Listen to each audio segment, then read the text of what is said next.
my turn? Yeah, it's your turn. It's your turn. You do it. You do it. And tag, you're it. Woo! Welcome to episode 48 of Black, White, and Red All Over. I am Ryan, and this is... I have no name. No, my name is Victor.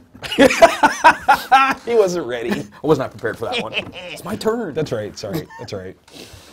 So how you doing, man? Pretty decent. Good. This was a full week. It was. It was.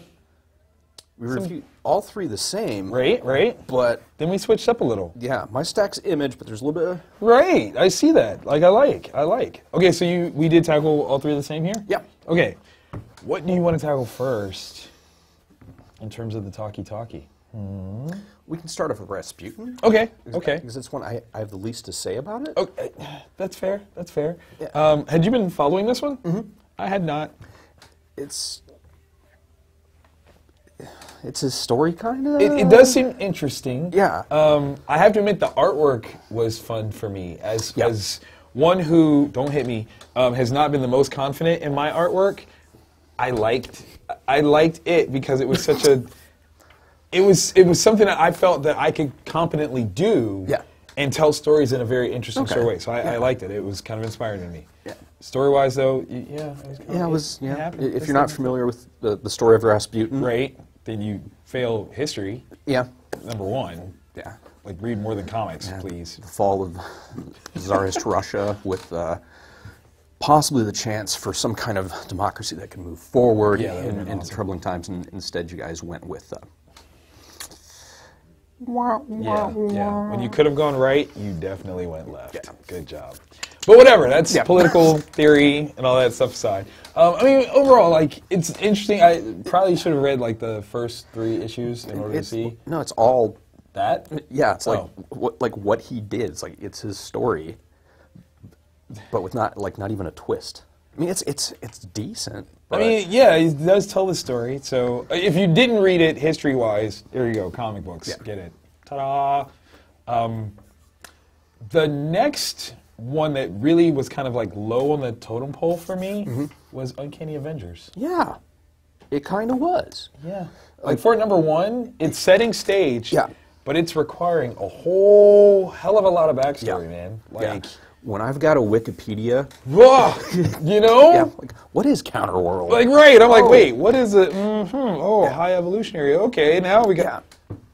But, even with that complaint, I do like Sabretooth. Yeah.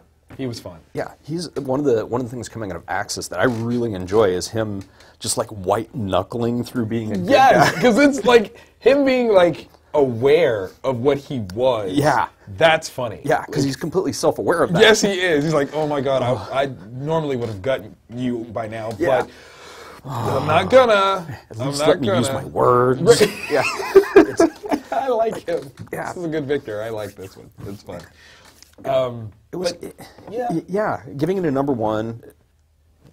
And I don't know, like the first number 1 for Uncanny Avengers, right, with like stuff happens. And this is who's writing this one? Wait, it's still Remender. Wait, really? Yeah. All right. I withdraw my hand. Unless I've been drinking again. Yep, wrong one. That's Thor. I have been drinking. You have been drinking. The show, no, it's Rick. Now, I will say that the artwork is fun. I love Daniel Kuhn stuff tremendously. But, yeah, this number 1 was, it could have been a number 15 for all I cared. It's issue 27 in the series. Right, like easily. Volume 3, nothing. However, Thor. OMG. Capital G. Okay. Like, okay. I'm not gonna lie, y'all play with my feelings a little bit because I thought we were gonna find out. We do know it is not his mom. We do know that. But we also know that it was, or she is, a superhero. And while I do believe that this is a statement of her previous self, it is not her claiming to be Thor because she had very strong feelings about that. So I believe that we have seen this person as a superhero. Let the theories shine, because I have no idea at this point. My biggest thing in this, that was awesome. But cool. Yeah, go ahead. What you got? While Spider-Man's going through like the names that she could be going by, how did they leave out Mjolnir? ending with an HER. That would have been awesome. That would have been awesome. Because the idea was to really just get to Thor, because otherwise that one would have been amazing, and that would have had to stick. Yeah. That would have had him in it, like, Sorry, guys. You're like, Thor, she ain't. Yeah. That's it. Yeah, so I'm going to claim that that's why, because that name would have actually worked very, very well. But this was a good story. Like, I like the characterization. Yep. Thor is an ass, but it works. Yeah. In a really strong way. Yeah, it's totally life-changing for him. Yes, He's like, wait a minute, it picked somebody else. Okay, but does that not, like, undermine Better Ray Bill, though, in a way? Kinda, yeah. It kind of did, because I was like, wait, you act like this is the first time. Like, Yeah. Better Ray Bill's picked it up, and you're like, hey, I hit you in the head with it. Yeah, but Red Hulk has picked it up too also, I think. Well, that's... Yeah. Secret Wars. Okay, so, you know, we're just going to undo that moment. Just forget about it. Thor #4 is really strong. Like, I was already feeling it, and this one, just the next level. The fighting scenes are cool. The political machinations are cool. The fact that Thor can't actually do something about this situation. Amazing. Absolutely amazing. The dialogue is just... Spot on. Yeah. I'm loving the daddy-son issues. Yeah, there's a lot of friction going on between those two. Yeah. Like, since Fear Itself, which is one of the few things that was okay about Fear Itself. Sorry, Maddie. Not sorry at all. It sucked. But them having that little tete-a-tete works for me, man. Like, I like it. I like it a lot. So, definite Thor #4 is the winner. Yeah. Yeah, this week it just dropped the mic on everything. Yeah. It put the hammer down. It put the hammer down, y'all. There you go. Shook it down. That's it. You've got some strong honorable mentions here. We actually tackled one of the same. Yeah. Let's jump into your honorables. What do you got here? Mine was a trio of image titles. Okay.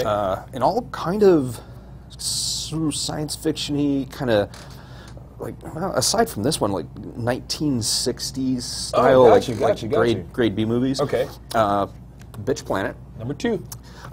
Really good. It's women on kind of like a prison colony kind of thing. Come on, you got to say it like with me.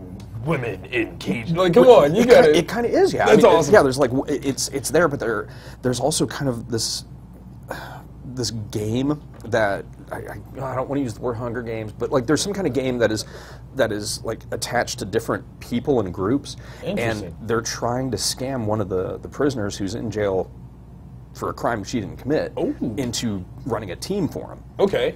So very, very cool. It's got layers. Yeah. Okay. That's by Kelly Sue DeConnick. Right. Casanova by Matt Fraction. Right. I love it. It's Archer meets Aeon Flux. If you're not sold on that, I've been sleeping on this series, and it's been my own fault. It's so good. Like the art by Moon is incredible. Yeah. Like that definitely had me. So, okay, fair game. And we both did. Yeah, we did. Okay, now see, one of the reasons why I did is because I know Ryan. Okay. Like, me and Bodenheim, we go back some ways. He was at one of the first conventions that I ever went to, and he's friends with Dan Leister, who took me and all that stuff. So these guys have been pairing together. Like, him and Hickman have been doing stuff for like a while. Yeah. And like I Red Mass, I read that. That was a great one. It was really strong. So I was really curious as to what this was going to be. Interesting. Yeah. Like, it's not quite set a tone for me yet. I don't know. Yeah, because it's like the beginning is very secret agent-y, Black Ops. Yeah. And then the back part is like there's an umbral world that we're not fully aware of. Yeah. So I don't know. This is, it's like Indiana Jones meets Captain America meets something. Something, yeah. Yeah. And I'm in for issue 2. I'm definitely in for that. Yeah, definitely that. So you guys definitely hooked us. I love the coloring stuff that they've been doing on their partnership, where it's not your typical full color pieces. It's more washing, tonalness. It's really fun. And it's indicative of where and when things are taking place. Yes, it speaks. So I like this a lot. Guys, definitely pick this up. Double-sized. Yeah. It's a thick one. There's actually no ads at all in it. No, there aren't, are there? Yeah. That's full reading, you. Yeah, so but it wasn't long reading either. It wasn't like I was like trudging through it. So yeah, definitely that one. Very good very times, good. Good times. I also tackled some DC fare. Yeah, the Aquaman's the one I'm really curious about because that was the follow-up to the. Because we were sleeping on Aquaman. Yeah. Like, admittedly, no more. I sleep no more. I am woke now. This one was interesting. This does take place, like definitely following things up. Yeah. And I am on board. Like, as much as I was on board with Godhead, I am now here. Yeah. Because I feel like this has some secret things within the DCU that are just shaking it all up, like rumble, rumble. And then Sinestro. Again, after Godhead, I'm curious as to what they're doing with the Green Lantern series. Yeah. And this one, if you guys can't tell, this is Mongol come back.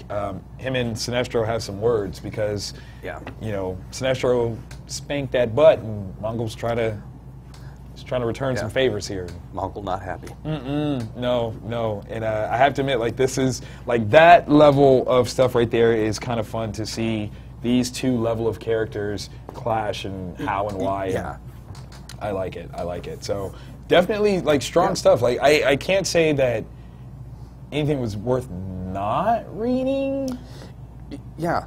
It's just all caveats. Like, if you were following Rasputin, keep reading it, right? Yeah. Like, I can't say, like, this is a great jump-on point, but if you hadn't read it, why not? Yeah.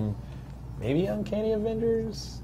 Like, maybe? I mean, I don't know. I'm curious as where it's going. I'm going to stick with it because of Remender. Right, like, right. He's very seldom led me wrong. That's true. So Axis 1 through 3 aside, like, because we've deemed it's not your fault. Yeah, we have deemed that. Yes, something happened. There were dark powers from above and below that were like, no. They were like, hey, can you make it 9 instead of 6? And you're like, I can. Don't want to, and okay, fine. So I can also make the Kool-Aid with Splenda. That doesn't make it right. That's nasty. Yeah. Make Kool-Aid and call it Tang, and you're like, what is this? What is this? That's table flipping. All the way. Like, I was just about to do that. So, yeah, not bad. Yeah. Not bad. But, yeah, everything else, though, solid week. Absolutely. Yeah. Absolutely. Yeah, nothing that'll, like, set the internet ablaze with like, oh, that happened. It's just all really good story. Stuff. Good stuff. Yeah. I like it. This is good comics feeds. You know what I'm saying? Like, doesn't necessarily, overfeast you. You're not bloated. Yeah. You got a good time. No Tums needed. This is good. I like it. That's good stuff, man. Yeah. It was a real good week. I like it.